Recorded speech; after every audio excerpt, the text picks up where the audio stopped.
మాత శ్రీ మహారాజ్ఞి సింహాసనేశ్వరికి నీరాజనం.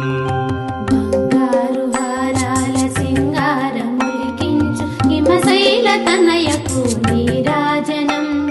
లోక పావనికి నీరాజనం.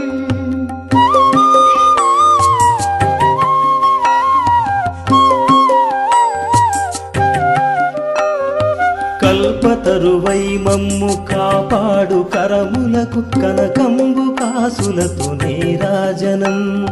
పాశాంకుశ పుష్పబాణ చాపధరికి పరమ పావనమైన నీరాజనం.